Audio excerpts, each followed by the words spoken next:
दोस्तों नमस्कार। मैं नाथ सोनांचली कथा कहानी और उपन्यास के संग के साथ पुनः हाजिर हूँ। दोस्तों इस समय हम लोग सुन रहे हैं प्रेमचंद की लिखी हुई कुछ श्रेष्ठ कहानियों का वाचन। इस कड़ी में आज लीजिए सुनिए प्रेमचंद की लिखी हुई एक और कहानी एक आँच की कसर का वाचन मेरे अर्थात नाथ सोनांचली के स्वर में। सारे नगर में महाशय यशोदानंद का बखान हो रहा था। नगर ही में नहीं समस्त प्रांत में उनकी कीर्ति की जाती थी। समाचार पत्रों में टिप्पणियां हो रही थीं। मित्रों से प्रशंसापूर्ण पत्रों का तांता लगा हुआ था। समाज सेवा इसको कहते हैं। उन्नत विचार के लोग ऐसा ही करते हैं। महाशय जी ने शिक्षित समुदाय का मुख उज्जवल कर दिया। अब कौन यह कहने का साहस कर सकता है कि हमारे नेता केवल बात के धनी हैं, काम के धनी नहीं हैं। महाशय जी चाहते तो अपने पुत्र के लिए उन्हें कम से कम 20,000 रुपये दहेज में मिलते, उस पर खुशामद घाते में।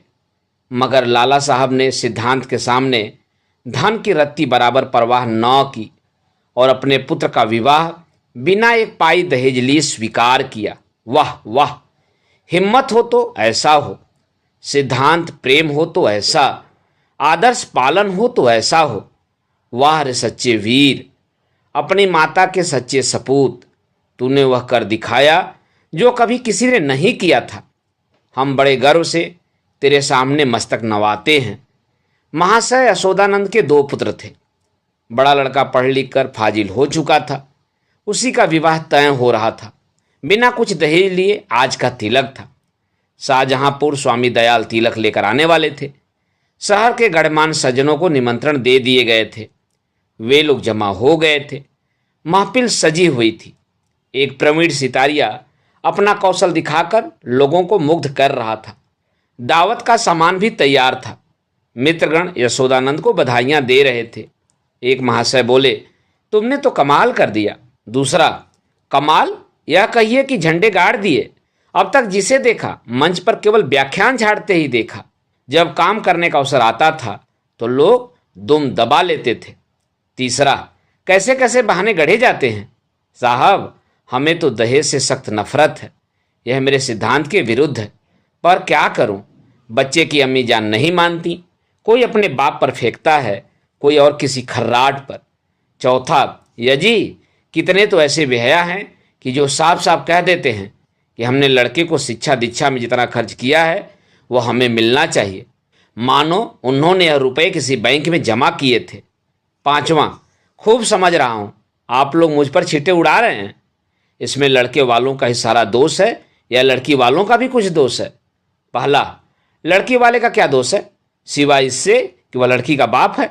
दूसरा, सारा दोष ईश्वर का जिसने लड़कियां पैदा की। क्यों?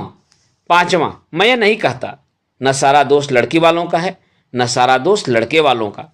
दोनों ही दोषी हैं। अगर लड़की वाला कुछ न दे तो उसे यह शिकायत करने का कोई अधिकार नहीं है कि डाल क्यों नहीं लाए, सुंदर जोड़े क्यों नहीं लाए, बाजे गाजे पर धूमधाम के साथ क्यों नहीं आए, बताइए। चौथा, हाँ, आपका यह प्रश्न गौर करने लायक है। मेरी समझ में तो ऐसी दशा में लड़के के पिता से यह शिकायत न होनी चाहिए। पांचवा, तो यूँ कहिए कि दहेज की प्रथा के साथ ही डाल, गहने और जोड़ों की प्रथा भी त्याज्य है। केवल दहेज को मिटाने का प्रयत्न करना व्यर्थ है। यशोदानंद, यह भी थोथी दलील है। मैंने दहेज नहीं लिया है, लेकिन क्या डाल गहने न ले जाऊंगा। पहला, महाशय आपकी बात निराली है। आप अपनी गिनती हम दुनिया वालों के साथ क्यों करते हैं? आपका स्थान तो देवताओं के साथ है। दूसरा, 20,000 की रकम छोड़ दी, क्या बात है। यशोदानंद, मेरा तो यह निश्चय है कि हमें सदैव सिद्धांतों पर स्थिर रहना चाहिए। सिद्धांतों के सामने धन की कोई वैल्यू नहीं है। दहेज की कुप्रथा पर मैंने खुद कोई व्याख्यान नहीं दिया, शायद कोई नोट तक नहीं लिखा। हाँ, कॉन्फ्रेंस में इस प्रस्ताव को पास कर चुका हूँ। मैं उसे तोड़ना भी चाहूँ तो आत्मा न तोड़ने देगी। मैं सत्य कहता हूँ, यह रुपए लूँ तो मुझे इतनी मानसिक वेदना होगी कि शायद मैं इस आघात से बच ही न सकूँ। पांचवा, अब की कॉन्फ्रेंस आपको सभापति न बनाए तो उसका घोर अन्याय है। यशोदानंद, मैंने अपनी ड्यूटी कर दी, उसका रिकॉग्निशन हो या न हो, मुझे इसकी परवाह नहीं। इतने में खबर हुई कि महाशय स्वामी दयाल आ पहुँचे।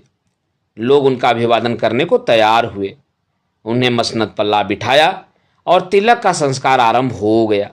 स्वामी दयाल ने एक ढाक के पत्तल पर नारियल, सुपारी, चावल, पान आदि वस्तुएं वर के सामने रखीं।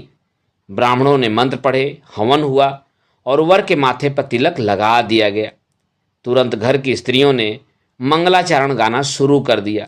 यहाँ महफिल में महाशय यशोदानंद ने एक चौकी पर खड़े होकर दहेज की कुप्रथा पर व्याख्यान देना शुरू किया। व्याख्यान पहले से लिखकर तैयार कर लिया गया था। उन्होंने दहेज की ऐतिहासिक व्याख्या की थी। पूर्व काल में दहेज का नाम भी न था। महाशयों, कोई जानता ही न था कि दहेज या ठहरौनी किस चिड़िया का नाम है। सत्य मानिए, कोई जानता ही न था कि यह ठहरौनी क्या चीज़ है। पशु या पक्षी, आसमान में या जमीन में, खाने में या पीने में।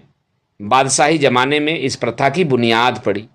हमारे युवक सेनाओं में सम्मिलित होने लगे। यह वीर लोग थे। सेनाओं में जाना गर्व समझते थे। माताएं अपने दुलारों को अपने हाथ से शस्त्रों से सजाकर रण क्षेत्र में भेजती थी। इस भांति युवकों की संख्या कम होने लगी और लड़कों का मोल तोल शुरू हुआ। आज यह नौबत आ गई कि मेरी इस तुच्छ महातुच्छ सेवा पर पत्रों में टिप्पणियां हो रही हैं, मानो मैंने कोई असाधारण काम किया है। मैं कहता हूँ, अगर आप संसार में जीवित रहना चाहते हैं तो इस प्रथा का तुरंत अंत कीजिए। एक महाशय ने शंका की, क्या इसका अंत किए बिना हम सब मर जाएंगे? यशोदानंद, अगर ऐसा होता तो क्या पूछना था, लोगों को दंड मिल जाता और वास्तव में ऐसा होना चाहिए। यह ईश्वर का अत्याचार है कि ऐसे लोभी, धन पर गिरने वाले, बुर्दा फरोश, अपनी संतान का विक्रय करने वाले नराधम जीवित हैं और समाज उनका तिरस्कार नहीं करता, मगर वह सब बुर्द फरोश हैं, इत्यादि इत्यादि। व्याख्यान बहुत लंबा और हास्य भरा हुआ था। लोगों ने खूब वाह वाह की। अपना वक्तव्य समाप्त करने के बाद उन्होंने अपने छोटे लड़के परमानंद को, जिसकी अवस्था 7 वर्ष की थी, मंच पर खड़ा किया। उसे उन्होंने एक छोटा सा व्याख्यान लिखकर दे रखा था। दिखाना चाहते थे कि स्कूल के छोटे बालक भी कितने कुशाग्र बुद्धि के हैं। सभा समाजों में बालकों से व्याख्यान दिलाने की प्रथा है ही। किसी को कुतूहल न हुआ। बालक बड़ा सुंदर, होनहार, हंसमुख था। मुस्कुराता हुआ मंच पर आया और एक जेब से कागज निकालकर बड़े गर्व के साथ उच्च स्वर में पढ़ने लगा। प्रिय बंधुवर, नमस्कार। आपके पत्र से विदित होता है कि आपको मुझ पर विश्वास नहीं है। मैं ईश्वर को साक्षी करके कहता हूँ कि धन आपकी सेवा में इतनी गुप्त रीति से पहुँचेगा कि किसी को लेश मात्र भी संदेह न होगा। हाँ, केवल एक जिज्ञासा करने की धृष्टा करता हूँ। इस व्यापार को गुप्त रखने से आपको जो सम्मान और प्रतिष्ठा लाभ होगा और मेरे निकटवर्ती में जो मेरी निंदा की जाएगी, उसके उपलक्ष्य में मेरे साथ क्या रियायत होगी। मेरा विनीत अनुरोध है कि 25 में से 5 निकालकर मेरे साथ न्याय किया जाए। महाशय यशोदानंद घर में मेहमानों के लिए भोजन परोसने का आदेश करने गए थे। निकले तो यह वाक्य उनके कानों में पड़ा, 25 में से 5 मेरे साथ न्याय किया जाए। चेहरा फक हो गया। झपट कर लड़के के पास गए, कागज उसके हाथ से छीन लिया और बोले, नालायक, यह क्या पढ़ रहा है? यह तो किसी मुवक्किल का खत है जो उसने अपने मुकदमे के बारे में लिखा था। यह तू कहाँ से उठा लाया? शैतान, जा वह कागज ला जो तुझे लिख कर दिया गया था। एक महाशय, पढ़ने दीजिए। इस तहरीर में जो लुत्फ है वह किसी दूसरी तकरीर में न होगी। दूसरा, जादू वह जो सिर चढ़ के बोले। तीसरा, अब जलसा बर्खास्त कीजिए, मैं तो चला। चौथा, मैं भी चलता हूँ। यशोदानंद, बैठिए बैठिए, पत्तल लगाए जा रहे हैं। पहला, बेटा परमानंद, जरा यहाँ तो आना। तुमने यह कागज कहाँ पाया? परमानंद, बाबूजी ने ही तो लिखकर अपने मेज के अंदर रख दिया था। मुझसे कहा था कि इसे पढ़ना, अब नाहक मुझसे खफा हो रहे हैं। यह वह कागज था सुअर, मैंने तो मेज के ऊपर ही रख दिया था। तूने ड्रावर में से क्यों यह कागज निकाला? परमानंद, मुझे मेज पर नहीं मिला। यशोदानंद, तो मुझसे क्यों नहीं कहा? ड्रावर क्यों खोला? देखो, आज ऐसी खबर लेता हूं कि तुम भी याद करोगे। वहां उपस्थित लोगों में से एक सज्जन बोले, यह आकाशवाणी है। दूसरे ने कहा, इसी को लीडरी कहते हैं कि अपना उल्लू सीधा करो और नेकनाम भी बनो। तीसरे ने कहा, शर्म आनी चाहिए, यह त्याग से मिलता है, धोखेधड़ी से नहीं। चौथे सज्जन ने फरमाया, मिल तो गया था पर एक आंच की कसर रह गई। पांचवें ने कहा, ईश्वर पाखंडियों को यूं ही दंड देता है। यह कहते हुए लोग उठ खड़े हुए। यशोदानंद समझ गए कि भंडा फूट गया, अब रंग न जमेगा। बार बार परमानंद को कुपित नेत्रों से देखते थे और दंडा तौल कर रह जाते थे। इस शैतान ने आज जीती जिताई बाजी खो दी।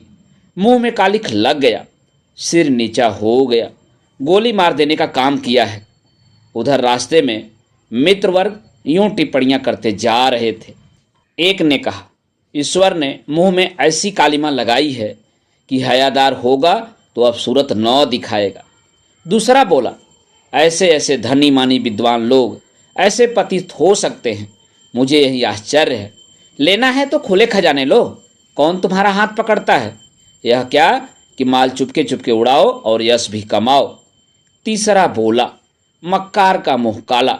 चौथे ने कहा, यशोदानंद पर दया आ रही है। बेचारे ने इतनी धूर्तता की, उस पर भी कलई खुल ही गई, बस एक आंच की कसर रह गई। दोस्तों, अभी आप सुन रहे थे प्रेमचंद की लिखी हुई कहानी एक आंच की कसर का वाचन मेरे अर्थात नाथ सोनांचली के स्वर में। दोस्तों, और भी किस्से कहानी और उपन्यास सुनने के लिए आप मेरे साथ कथा कहानी और उपन्यास के साथ जुड़े रहिए। धन्यवाद। नमस्कार।